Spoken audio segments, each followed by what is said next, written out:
जोश, जज्बा, जुनून। कि बजट ने इस किस्म से छलांग ली है। हमने 7 साल के अंदर अननेसेसरी एक्सपेंडिचर को ख़त्म किया, भ्रष्टाचार को ख़त्म किया, रेवेन्यू के अंदर जो लीकेजेस थी, एक्सपेंडिचर में जो लीकेजेस थी, वो सब ख़त्म की। और उसका नतीजा है कि आज दिल्ली के लोगों को इतने बड़े बजट का फ़ायदा मिलने वाला है। हमारा मानना है कि आज एक आम आदमी के सामने इस देश में दो सबसे बड़ी समस्याएं हैं, रोज़गार और महंगाई। और इसको लेके अभी जैसे पंजाब में हमारी सरकार है, पंजाब में हमारी सरकार ने सरकार बनते ही 25,000 नई सरकारी नौकरियों का ऐलान किया, जिसका 1 महीने के बाद जिनकी भर्ती होने वाली है। 35,000 कच्चे कर्मचारियों को पक्का करने का ऐलान किया पंजाब में। आज दिल्ली में जो बजट पेश किया गया है, अगर उसको मैं मोटे मोटे तौर पे बहुत ब्रॉडली देखूं, तो इन दो समस्याओं का समाधान, रोज़गार और महंगाई, इन दो समस्याओं का समाधान आज ये बजट दिल्ली के लोगों के लिए करता है। इतने बड़े स्केल के ऊपर, इतने क्रिएटिव और इनोवेटिव तरीके के साथ, मुझे नहीं लगता रोज़गार पैदा करने के लिए, मुझे नहीं लगता आज तक कभी भी किसी भी सरकार ने प्रयास किया है जो आज इस बजट के ज़रिए किया गया है।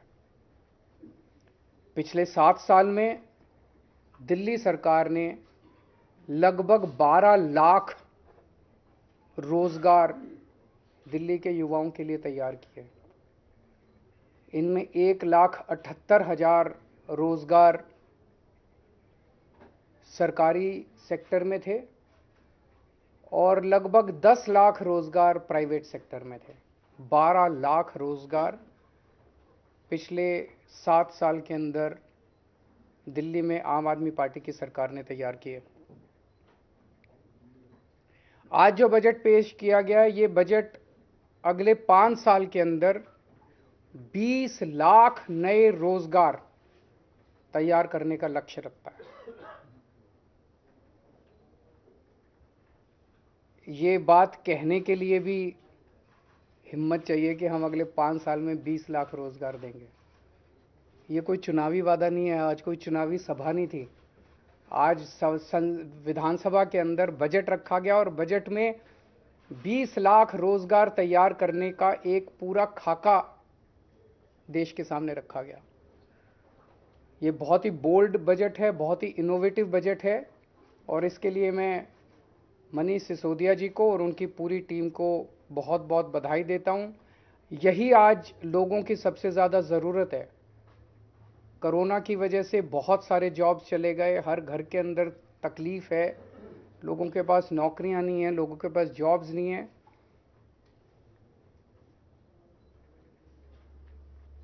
तो 20 लाख जॉब्स का ये जो बजट है, इसमें बताया गया कि दिल्ली में 1,68,00,000 लोग ऐसे हैं जो कि जॉब्स लेने के लिए सक्षम है।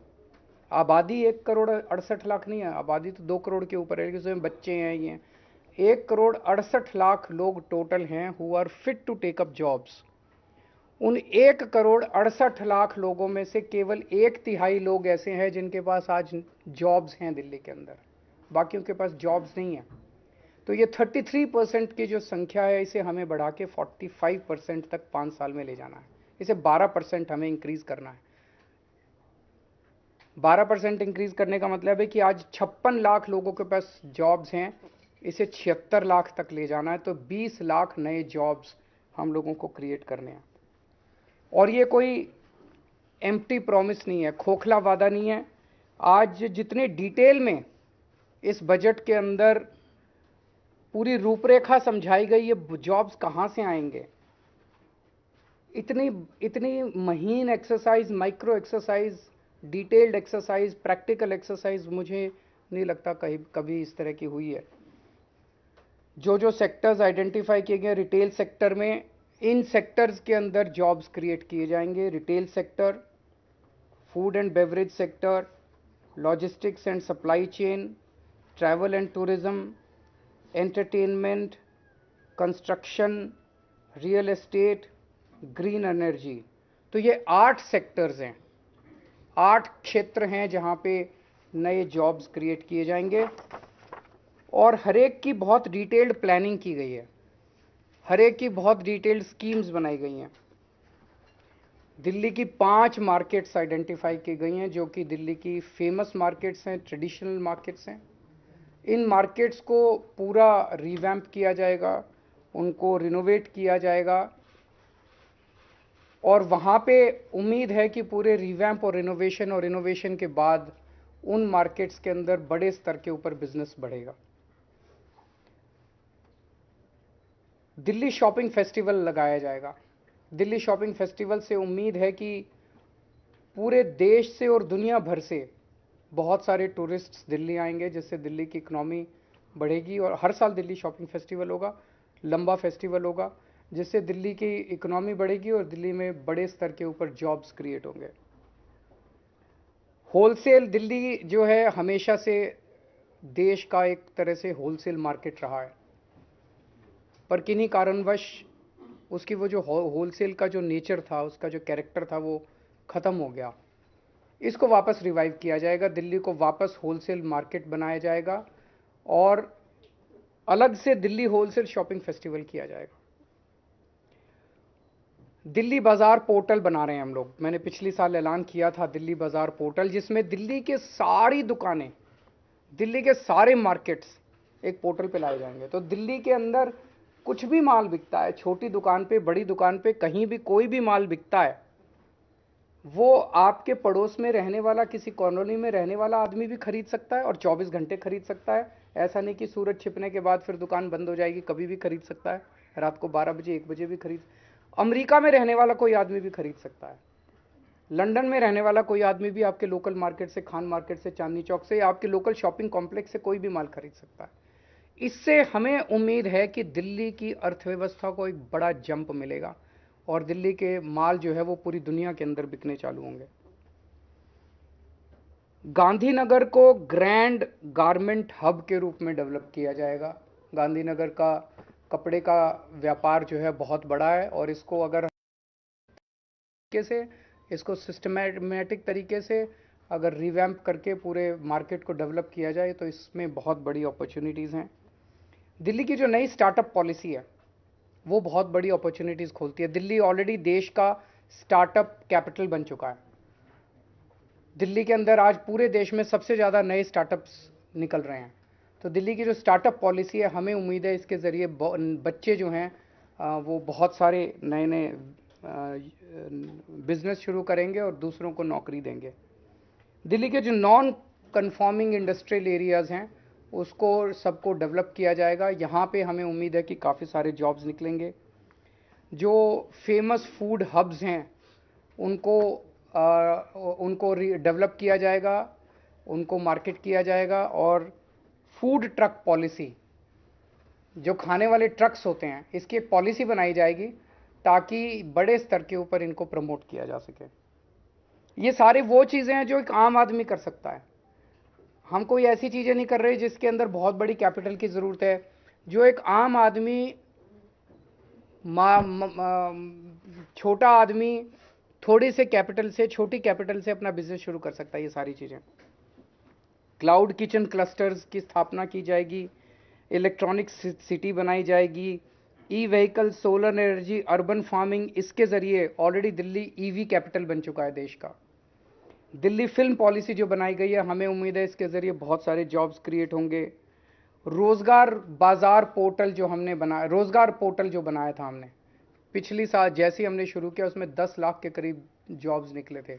इसका सेकंड वर्जन बनाया जा रहा है। तो इस तरह से ये जो 20 लाख जॉब्स का एक एक के सामने लिखा है कि ये करने से इतने जॉब्स क्रिएट होंगे, ये करने से इतने जॉब्स क्रिएट होंगे, ये करने से, ये पूरा डिटेल्ड प्लान आज देश के सामने रखा गया। दूसरी सबसे बड़ी समस्या लोगों के सामने है महंगाई की। महंगाई बहुत ज़्यादा बढ़ गई है, एक आम आदमी को अपना घर चलाना मुश्किल हो गया है। इसमें भी बहुत सारी चीज़ें ऐसी हैं जो दिल्ली के लोगों को, केवल और केवल दिल्ली के लोगों को मिल रही है और वो जारी रहेंगे। आज दिल्ली के अंदर सरकारी स्कूल बेहद शानदार हो गए हैं, शिक्षा फ्री है, कोई पैसा देने की ज़रूरत नहीं है, पूरी की पूरी शिक्षा फ्री है। ढेरों लोग अपने बच्चों को प्राइवेट स्कूल से निकाल के सरकारी स्कूलों में भर्ती करा रहे हैं। ढेरों लोग इस साल पौने 4 लाख लोगों ने प्राइवेट स्कूल से निकाल के सरकारी स्कूलों में भर्ती कराए हैं। अगर आपके घर में 2 भी बच्चे हैं पढ़ने वाले और प्राइवेट स्कूल में पढ़ते हैं, तो अगर 3-4 हज़ार 5,000 रुपये तो एक बच्चे की फीस आई जाती है। तो 10,000 रुपये पर मंथ एक आम आदमी का इतनी महंगाई के ज़माने में बच गया, स्कूल का ही बच गया। बहुत बड़ी बात है। हेल्थ के क्षेत्र में दिल्ली अकेला पूरे देश के अंदर दिल्ली अकेला राज्य है जहां पे हर आदमी, चाहे अमीर हो चाहे गरीब हो, उसका पूरा इलाज मुफ्त है। अगर आपको थोड़ा सा बुखार हुआ, मोहल्ला क्लिनिक जाइए, आपको डॉक्टर दवाई देगा, डॉक्टर भी फ्री, दवाइयाँ भी फ्री, टेस्ट भी फ्री, सब कुछ फ्री। अगर आपको कोई बहुत बड़ी बीमारी हो गई जिसमें 20 लाख 30 लाख 40 लाख का खर्चा आता है, आप जीटीबी जाइए, एलएनजेपी जाइए, जीबी पंत जाइए, दिल्ली सरकार के 38 बड़े बड़े हॉस्पिटल है, किसी में भी जाइए, सारा इलाज फ्री है। सारा पैसा दिल्ली सरकार देगी, आपसे पूछा नहीं जाएगा आप अमीर हो कि गरीब हो, बीपीएल के कार्ड की जरूरत नहीं है। आप अगर कोई टेस्ट कराना है, एमआरआई कराना है, सीटी स्कैन कराना है, जो भी कराना है, दिल्ली सरकार के हॉस्पिटल्स में फ्री है। हॉस्पिटल में टेस्ट ना हो पाए, आप प्राइवेट में करा लो, सारा रिम्बर्स किया जाता है। इस तरह की हेल्थ सिक्योरिटी जो है, मुझे नहीं लगता देश तो छोड़ो, दुनिया में कहीं इस किस्म की हेल्थ सिक्योरिटी कहीं किसी भी राज्य के सिटीजन्स को दी गई है। ये अब जैसे आज वित्त मंत्री, उप मुख्यमंत्री जी ने कहा कि हेल्थ एक ऐसा सेक्टर है जो लोगों को गरीबी में धकेल देता है। कोई घर में बीमार हो गया, बड़ी बीमारी हो गई, सब कुछ बेचना पड़ जाता है, सब कुछ खत्म हो जाता है। वो दिल्ली के लोगों को चिंता करने की ज़रूरत नहीं है। बहुत बड़ी सिक्योरिटी है, शिक्षा की सिक्योरिटी, हेल्थ की सिक्योरिटी। तो लोगों को महंगाई से और चीज़ें जो हमारे कंट्रोल में नहीं है वो तो हम कुछ नहीं कर सकते, लेकिन जो हमारे कंट्रोल में है वो तो हम कर रहे हैं। तीसरी, बिजली। आज दिल्ली के 73% जनता को फ्री बिजली मिलती है, 24 घंटे बिजली मिलती है। बहुत बड़ी बात है। मैं कई राज्यों से होके आया हूँ, 5-5 हज़ार, 10-10 हज़ार, 15-15 हज़ार रुपये लोगों के बिजली के बिल आ रहे हैं हर महीने। यहाँ पे लोगों के बिजली के बिल जीरो आते हैं। महंगाई के ज़माने में ये बहुत बड़ा सपोर्ट है। पानी फ्री मिल रहा है लोगों को। दूसरे राज्यों में आप चले जाइए, दूसरे राज्य क्या, दिल्ली के अंदर भी हमारी सरकार बनने के पहले मैं जब घूमा करता था, लोगों के 5-5 हज़ार, 10-10 हज़ार रुपये के महीने के बिल आया करते थे। अब लोगों के जीरो बिल आ रहे हैं। पानी की व्यवस्था हो रही है। अब 24 घंटे पानी करेंगे, उसके ऊपर भी काम कर रहे हैं। केवल पानी फ्री नहीं, पानी नहीं आए तो फ्री पानी का क्या फ़ायदा है। तो पानी भी 24 घंटे आया करेगा, इसकी भी हम लोग व्यवस्था कर रहे हैं। और महिलाओं को फ्री ट्रांसपोर्ट। ये 5 चीज़ें बहुत बड़ी हैं। शिक्षा फ्री, स्वास्थ्य फ्री, बिजली फ्री, पानी फ्री, ट्रांसपोर्ट फ्री। इन 5 चीज़ों से दिल्ली के एक आम आदमी की ज़िंदगी को थोड़ा सा सहारा दिल्ली सरकार देने का काम करती है। तो एक जो अच्छी खबर, दिल्ली की जितनी कच्ची कॉलोनियाँ हैं, कच्ची कॉलोनियों में मैं जब भी जाता हूँ, नरक की ज़िंदगी है लोगों की। एक बारिश आ जाए तो पूरा कीचड़ ही कीचड़, सारी नालियाँ बाहर वो बहने लग जाती हैं। 31 मार्च 2023 तक दिल्ली की सारी कच्ची कॉलोनियों के अंदर सड़क, नाली, पानी की पाइपलाइन और सीवर की पाइपलाइन का काम ख़त्म कर दिया जाएगा। कुछ कॉलोनियाँ बच जाएंगी जो फॉरेस्ट की वजह से, एएसआई की वजह से, इन वजह से उनको परमिशन नहीं मिल पा रही। 100-125 कॉलोनियाँ बच जाएंगी। उसके अलावा दिल्ली की सारी कच्ची कॉलोनियों में ये 4 चीज़ों का काम पूरा हो जाएगा। मैं समझता हूँ इससे दिल्ली की कच्ची कॉलोनियों में लोगों को बड़ी मदद मिलेगी, सहायता मिलेगी और लोग इज्जत की ज़िंदगी जी सकेंगे। चुनाव के दौरान जब मैं प्रचार करता था तो कई जगह जाता था, लोग कहते थे जी रिश्ते नहीं आ रहे अच्छे। वो देखने आते हैं तो वो देखते हैं पहले तो जिस गली के अंदर सारी गलियां टूटी पड़ी हैं, सड़कें टूटी पड़ी हैं, नरक की ज़िंदगी है।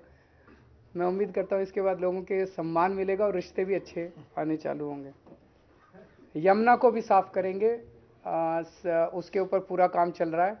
उसके ऊपर मैं पहले ही प्रॉमिस कर चुका हूँ कि अगले चुनाव के पहले आप सब लोगों को ले जाके यमुना में डुबकी लगाएंगे।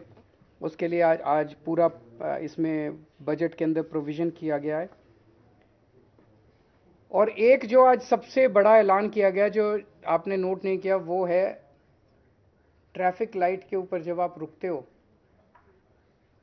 आपकी खिड़की के पास आके कोई बच्चा छोटा सा नॉक करता है और वो आपसे पैसे मांगता है या वो कुछ बेचने की कोशिश करता है, उसकी तरफ कोई ध्यान नहीं देता कोई सरकार। क्यों? वो वोटर नहीं है, वो वोट नहीं देता, वो वोट बैंक नहीं है, कोई सरकार उनकी तरफ ध्यान नहीं देती।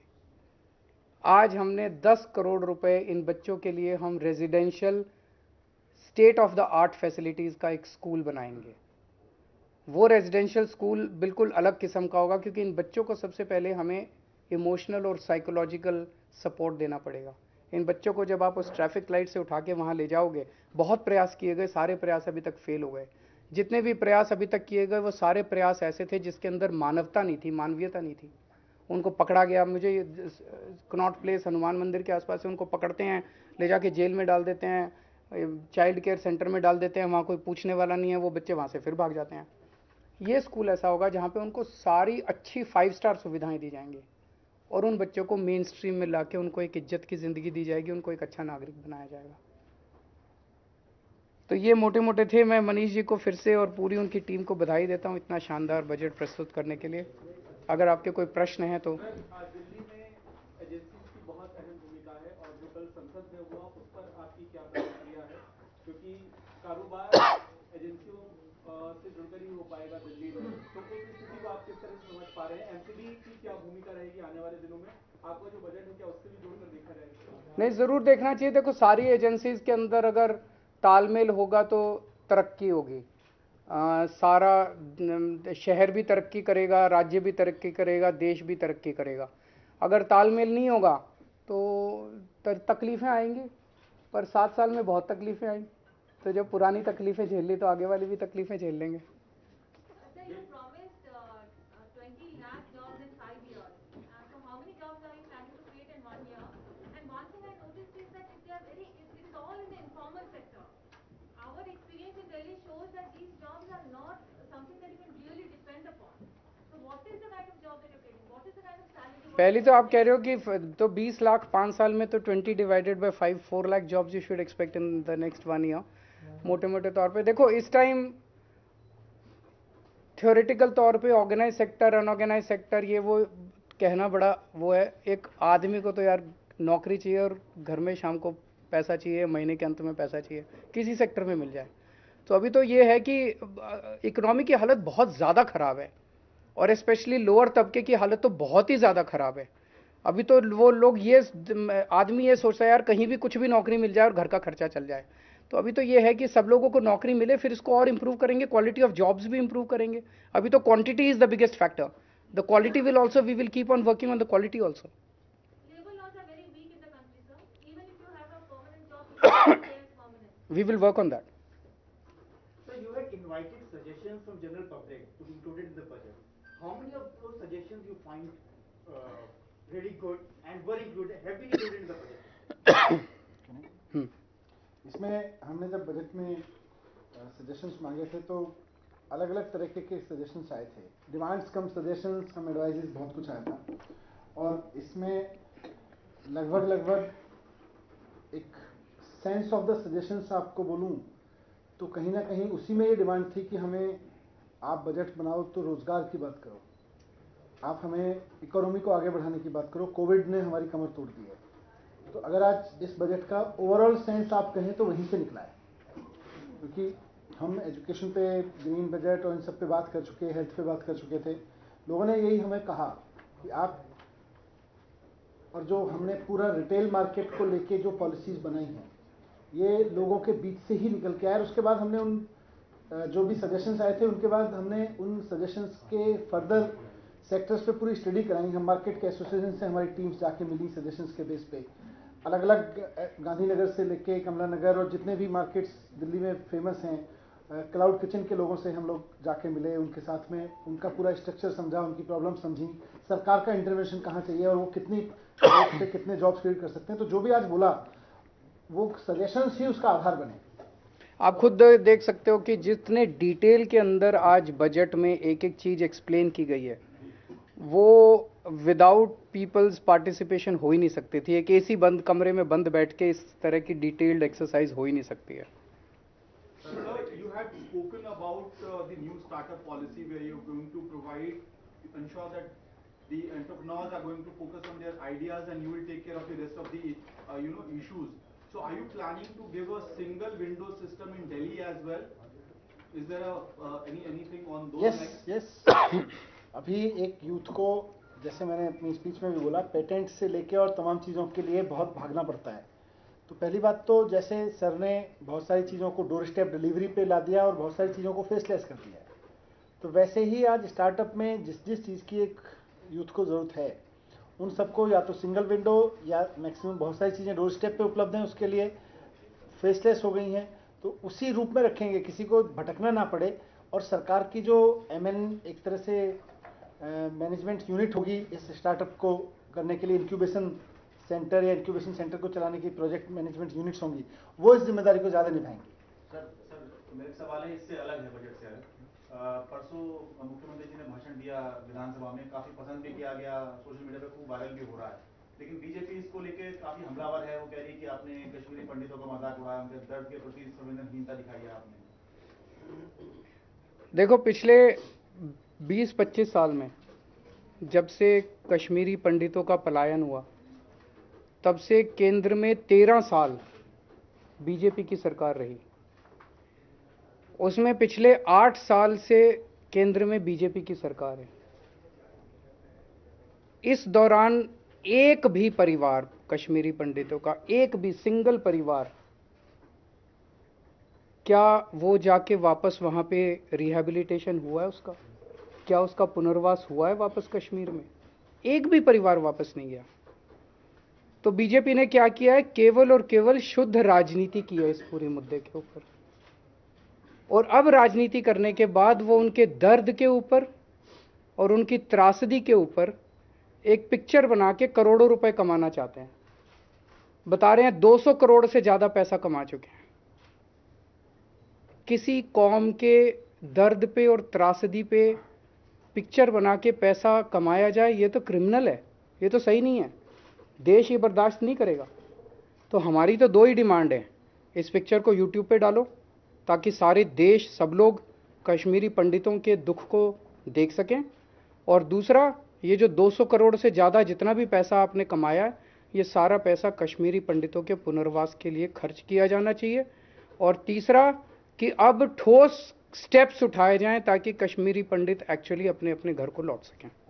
2 सवाल दोनों सवाल मैं पूछ लेता हूँ। एक तो ये कि दिल्ली से रिलेटेड जो बिल आया दिल्ली नगर निगम से रिलेटेड, उस बिल को आप किस तरीके से देखते हैं? और दूसरा सवाल ये कि 51,000 जो तीर्थ यात्रा आप निकाल रहे थे, उसके 51,000 तो लोग जा चुके हैं यात्रा पे, अब आगे उसको स्पीड अप करने का या कुछ और बढ़ाने का प्लान है? वो तीर्थ यात्रा दोबारा कल से शुरू हो गई है, वो चलेगी।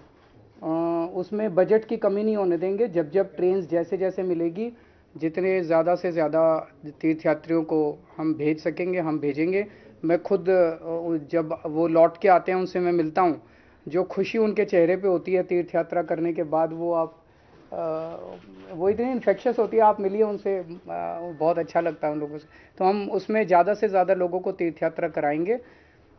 एमसीडी का जो बिल है वो केवल और केवल चुनाव स्थगित करने के लिए लाया गया। मतलब उस पूरे बिल के अंदर मोटे मोटे तौर पे देखें तो 2 ही बातें हैं। एक बात तो ये कि 272 से घटा के 250 वार्ड कर दिए।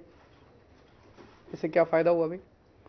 पहले 272 वार्ड थे, अब 250 वार्ड कर दिए। तो कोई लॉजिक नहीं, कुछ नहीं। क्यों किया, किस लिए किया? एक ही कारण है कि 272 से 250 कर दिए तो अब डिलिमिटेशन होगा। अगर सेम रख देते तो डिलिमिटेशन नहीं होता, तो अब डिलिमिटेशन होगा। डिलिमिटेशन होगा तो साल 2 साल के लिए चुनाव गए, तो चुनाव टालने के लिए किया। और दूसरा कि पूरा का पूरा एमसीडी जो है वो अब केंद्र सरकार चलाएगी। ये तो संविधान के ही खिलाफ है। तो एक बार बिल आ जाए, इसको हम भी स्टडी करेंगे, अगर जरूरत हुई तो हम कोर्ट में चैलेंज करेंगे फिर इसको। Thank you. Last question. Manish ji, budget में आपने ये कहा था कि दिल्ली में 7,000 से अधिक बस है और ये ऐतिहासिक है आज तक। इसमें डीटीसी कितनी बसें हैं और क्लस्टर कितनी, और शहर की आबादी के हिसाब से कितनी बसों की जरूरत है जो कम है?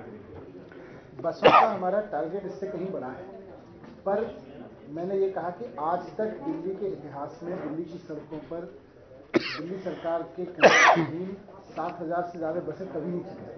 पहली बार ऐसा हुआ है कि 7,003 उसकी संख्या पहुंच गई और बढ़ रही है, लगातार बढ़ रही है। तो अभी आबादी के हिसाब से तो बहुत सही है, पर इतना बड़ा बेड़ा भी कभी नहीं हुआ। Thank you. ABP Sonja, जोश जज्बा।